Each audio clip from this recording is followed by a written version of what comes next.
rule of law and filled with limitless opportunity for all of us. Baba envisioned and fought for a nation where, in the immortal words of our national anthem, justice is everyone's shield and defender, where we all dwell in unity, peace, and liberty, and a Kenya that has plenty within its borders. It goes without saying that it is precisely because of great and irrepressible giants like Raila that we find within ourselves the courage and inspiration to go further, to dream bigger, and to pursue higher ideals. For greatness and nobility are never achieved by settling for the ordinary or the comfortable. They are seized by those who dare to push the frontiers of possibility, by those who refuse to be confined by what is, but instead reach boldly for what could be.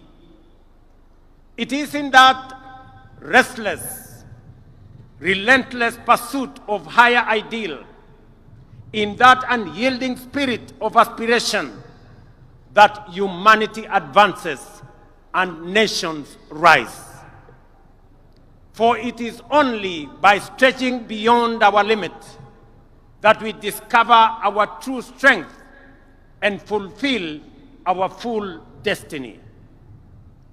Fellow citizens, as we emerge from a week of profound sorrow and reflection, and as the nation continues to observe the 7 days of mourning on the passing of our former Prime Minister, it is both fitting and worthy that we anchor this year's Mashujaa celebration in the extraordinary and consequential life of our departed legend, the Right Honorable Raila Odinga.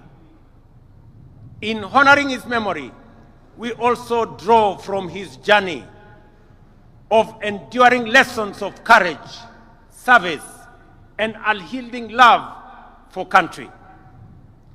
The first lesson that Baba taught us is to put country above self. Time and again, he reminded us that no disagreement is greater than our unity, no ambition more important than our peace, and no personal interest higher than the welfare of our nation. He famously declared that he would shake the hands of his rivals, whether he won or lost, because he loved Kenya more than he loved Raila Amolo Odinga. That was the measure of the greatness of a man. Early this year, when I invited him to address our cabinet retreat, Baba reiterated the need to ensure, above all else, that Kenya remains a stable and a secure nation. He reminded us that we may hold lofty visions and great ambition, that we may dream big, daring dreams, but without a country and a stable political environment, they would remain mere wishes. Perhaps, more significantly, he told us that an imperfect nation striving for perfection is far better than one that is consumed by chaos and anarchy.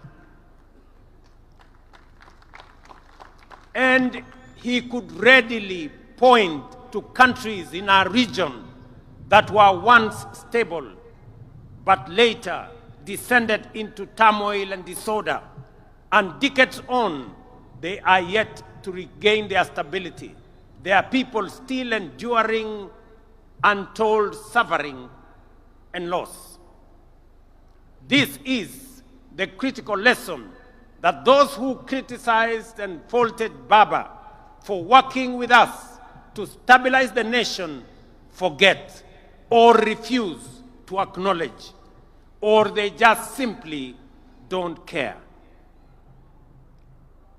When some saw the opportunity to bring down their competitors, even if it meant bringing down the country, Baba chose the stability of Kenya. For Agwambo, the specter of a failed state was too grave to contemplate. He understood that leadership is not about personal pride, but about preserving the republic, not about victory in politics, but about preserving the stability of the nation we love, Kenya. Second, fellow citizens, Raila's love for Kenya was deep, steadfast, and unconditional. He once told us that if he were to die and God asked him where he would wish to be born again, he would say without hesitation, "Take me back to Kenya." Such was the depth of his devotion to our beloved nation. He knew that Kenya, like all nations, was not perfect, that nation building was work in progress, that it is only renewed with every generation. He understood that we are an imperfect people, always striving towards a more perfect union. Yet even in our flaws, he saw magic and beauty. In our struggles, he discerned promise, and in our contradictions, he could pick out hope and unity. To Raila, there was no place on earth more worthy of devotion, no people more deserving of faith, and no dream more noble than the Kenyan dream. Thirdly, Baba's life was an example of always choosing and closing ranks for the common good. When our nation faced turbulence last year, for example, I reached out across the political divide. Baba was the first to come to the table to help steady the ship of state, leading to the formation of the broad-based government that has since stabilized our economy and our nation. That is what heroes do. When the stakes are high, they rise above partisanship and put the country first. Even during the last election campaigns, when fate placed us once again on opposite sides of the political divide, Baba spoke words that will echo through generations. He said, and I quote, "I have been to the mountaintop. I have seen the glory land.